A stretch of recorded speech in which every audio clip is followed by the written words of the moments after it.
Welcome to the Gowanus neighborhood, everyone. You're looking at Brooklyn's largest piece of unused public open space. This is the Gowanus Canal. When the Dutch first settled New Amsterdam, they came here and they found Indians, and there was a creek in this area. It was a tidal wetland, and there was, it was known for its oysters that grew in tremendous clusters along the banks of the canal. And together, the Dutch and the Indians farmed the area, and they used it much the same way that it had been used for the past 100 years, and you know, the ecology flourished and things like that. But then, of course, development took over. Basically, with the pump reactivation, the oxygen levels have increased to a degree that they'll support life. Even I have a little crab that I brought today out of the canal. And he's doing fine. He's a little nervous, but I just brought that up to the bridge to show people that there is, yes, life in the canal, and it's doing fine, and we just hope that it continues to do fine. We've invited Baykeeper of the Hudson Raritan estuary to come and plant some seed oysters on the Gowanus Canal, and we hope that they'll grow to be bigger oysters, and that'll be good for the water. They're very sensitive organisms. They need some fresh water to grow, and the type of water that's in the canal is perfect for their health because it's a mix of fresh and seawater. They're also filter feeders, so what they do is they naturally clean the water as well. We're judging their survival rate and their growth rate, and the oysters are surviving and growing and cleaning the water as they grow. A person that came to the Gowanus in the late 1600s, and he, they were growing huge bushels, some the size of a dinner plate. So oysters used to grow on the Gowanus, and then what happened to them all? Anybody know what happened? They died off. Sorry? They all died off. They died. Why did they die? Because of the pollution. Because there's pollution. And the city of New York still has combined sewer overflows that when it rains, flow into the Gowanus Canal. What we're looking at today is to find out how many oysters are alive, what other things might be in this net, and it looks like that guy's pretty healthy. When we look elsewhere, we'll see, anybody know what this is? What's that I have in my hand? Shell. It's a shell. You have to look really close. It's cracked open and hollow inside. Now what happened to this one? Did a crab get inside this?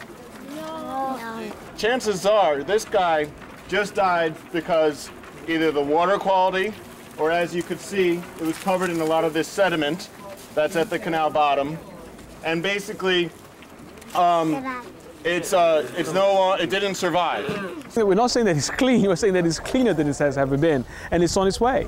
We're noticing a lot of marine life. One of our projects this year is to try to get sort of like a feel for what is coming in and out of the canal in terms of marine life. We want to see what type of fish are coming in, what type of crabs, how many crabs, what sort of crabs, how big are they, how small. Yeah. There's a lot of mystery around the Gowanus and the Hudson, and all that stuff needs to be demystified.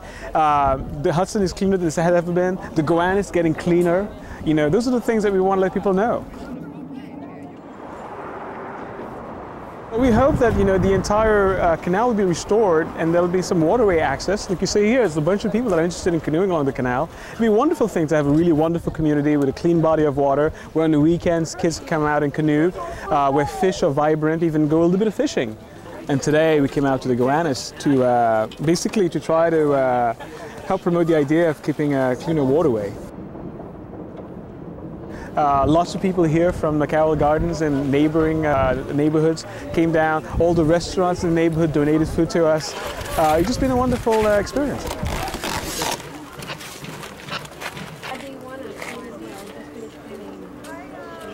All boats on Gowanus Canal return to 2nd Street. We have plenty of food. We're waiting for people to come and eat.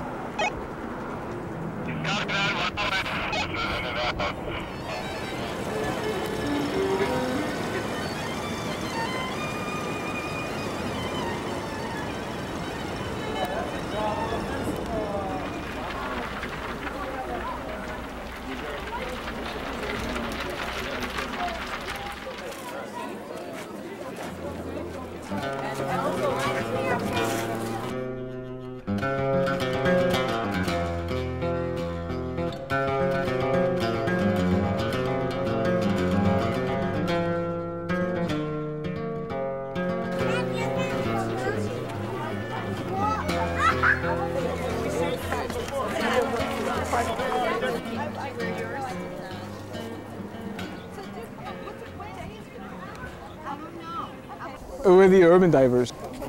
We're a marine conservationist group that have been doing a lot of work around restoring New York City waterways. We do specimen samples, we dive to survey. This year we're doing a study with different substrates. We monitor them, we take a look at them, we photograph them, we document them on video, we collect data. Including every year we do a lot of activities around raising awareness for the restoration of these New York City waterways.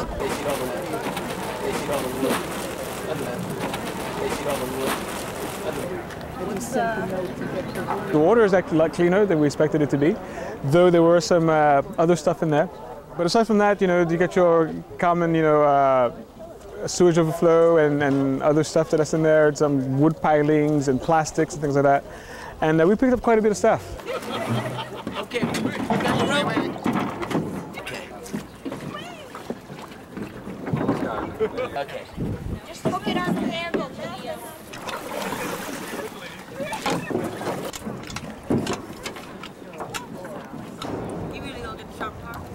I got it. Okay. Tie that to the back of the car. God, that's stuck. Okay, 1, 2, 3. 1, 2, 3. 1, 2, 3. 1, 2, 3. Hold it. Yo! All right. We just want to see that if people are aware the canal is cleaned up and it'll evolve in whatever way makes sense. We've built a network that is now interested in the canal and water activities. I would say if we had tried to do the same thing 3 years ago, we'd be lucky to get 10 or 20 people. I talked to one lady that was 30 years old, had lived on this street all of her life, and hadn't been across Bond Street to the canal probably for 30 years. And she said, well, I know something's different. It doesn't smell the way it used to, and I see things going on, but it never really occurred to me to get down there. And I had several responses like that. If you look at the end of the street, you can see the beginning of something. There's plantings, there's 2 or 3 gardens, there's trees, and there's many streets that end in the Gowanus Canal that could have the same type of cleanup. Well, I actually just got a little plot in this community garden, so I'm trying to decide what I would plant. So I was thinking morning glories might be nice, and I'll look for some sunflowers. Maybe there's some sunflowers that are indigenous to this area that don't need so much water. Today I'm starting with sunflowers, and we're going to do, last year we had morning glories. You can see all the dead morning glories up there, so doing stuff that'll go all up along here and sort of get rid of the barbed wire look that is happening there. And we're the Gowanus Yacht and Garden Club, because we have a little boat over here also. Just a way to have a great community garden space. It was a group effort. We just sort of, had the space, and we knew we needed to break it into a certain amount, so we just drew it up and then got some string and played around and came up with this. So the city's been wanting to have stuff happen down here, so they saw that we've been putting the effort down here, and they came down and built this for us, and built the one over here and the one up front, and put all cobblestones in there, and we've been clearing out some space, and I think things will start sprouting within weeks. So between now and October, we should have an amazing garden. I think in talking to people on the street, if you create an awareness, they're going to help the place stay cleaner by not allowing people to come down and dump because it now becomes a part of their interest, this end of the street. Granted, this is not the Adirondacks or the Catskills, but it is water, and it has this vegetation, there's trees, there's all kinds of things that are there to enjoy. Yeah, right.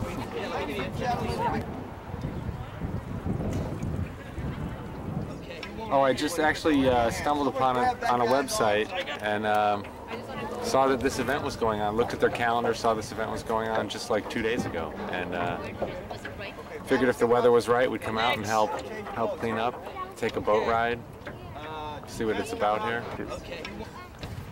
I learned that a lot of sewage gets flushed into this canal. it's been going on for hundreds of years, and it's still going on now. I would love to canoe, motorboat, whatever, enjoy the canal and the harbor more than I do. I see the East River every day, and I wish I could kayak on it. Hopefully, this cleanup effort will help bring awareness to the Brooklyn waterfront. I think that we could have several places where people could have access to the water.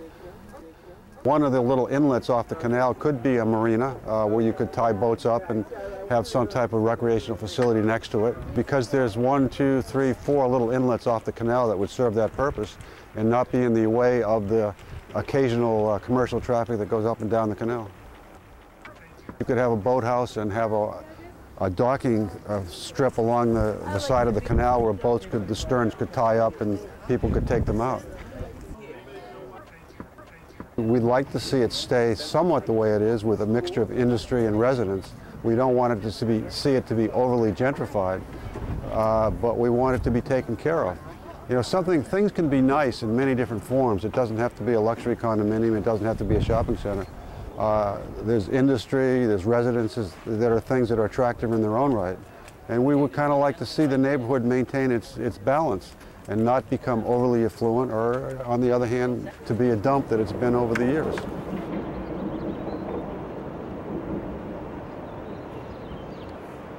Most of the property against the canal is private, and so that has to be dealt with in the way you deal with private property. People buy it, do something with it, and develop it.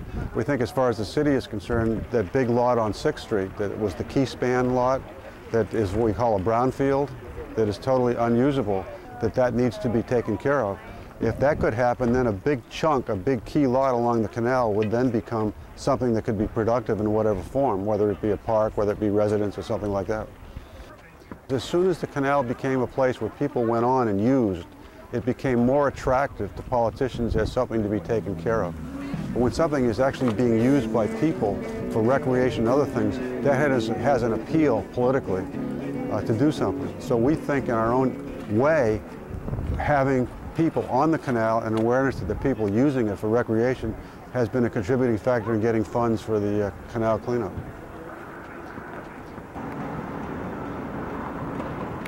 For years, they've thought of the place, the river, this canal, as a dump site. And I guess it's just people's attitudes towards the canal. I hope to change that, but I think most of the garbage comes from people just carelessly just throwing things in because they think it's a dirty body of water and that's unimportant, so we just throw it in there. I think if we do, as often as possible, maybe another group can come in and do the same thing. And as we continue, we'll try to clean it 1 tablespoon at a time. One count, we had about 300 containers of plastic that were collected. So if we did an average of each boat had 1 crate, and we had 10 boats and about 4 or 5 legs of the tour, then if you do the math, it's quite a bit of garbage. And by doing this effort, maybe they'll see that people care about the water, and they will support us in keeping it clean.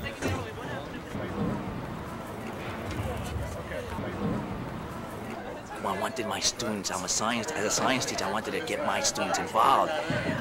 And unfortunately, since I teach in Manhattan, therefore it's quite a way.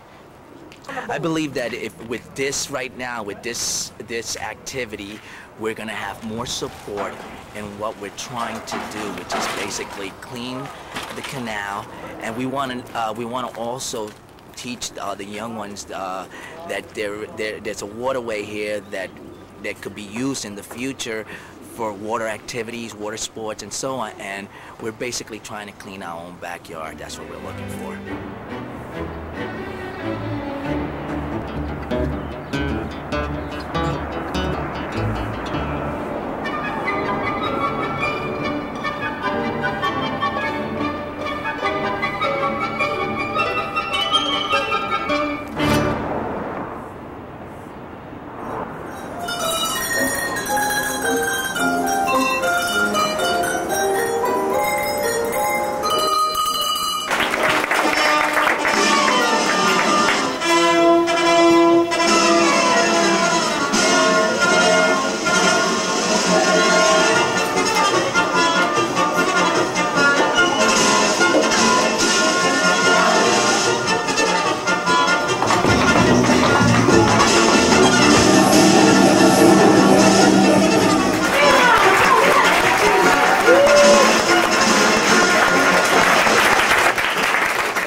I like to come down here at least once a week just to make sure that this pump is still on. And that's the only way people can really tell. They come down to the end of the street and they'll see that the water's moving and that there is actually 300 million gallons of water coming through this canal every day. If you look closely at the water, you can see a whole bunch of bait fish. That's what the crabs are having a lot of fun with. And so they're just loving all this fresh water that's coming into the Gowanus. And we're hoping to see a lot more fish, a lot more wildlife, and a lot more people on the canal. At the same time, we're also advocating that people stay away from the canal unless they know what they're doing, because it's still dangerous, it's still just as contaminated, and we're advocating that the Department of Environmental Protection start to do their job, which would be clean the sediments, make this canal safe for people. As a result of the fresh pump, there's a lot of fish coming into the canal, and there's a lot of wildlife as a result of that fish. We saw the crabs. Well, there's always birds in the canal, and that's just great for the community. But at the same time, these birds are eating fish that are feeding on contaminated sediment, and as a result, the sediment at the bottom of the canal is actually getting into the food stream, which is not the best of things to do. And we think that the Department of Environmental Protection needs to step up, do their job, and treat the sediment at the bottom of the canal. To treat the sediment would mean to dredge the sediment and remove it from the canal. Back in 1982, the DEP themselves said that once a suitable treatment technology was developed, then dredging could occur. Well, we now have the suitable treatment technology, so let's come back to the canal and start to dredge it and make it safe for people like you and me that are on the canal today.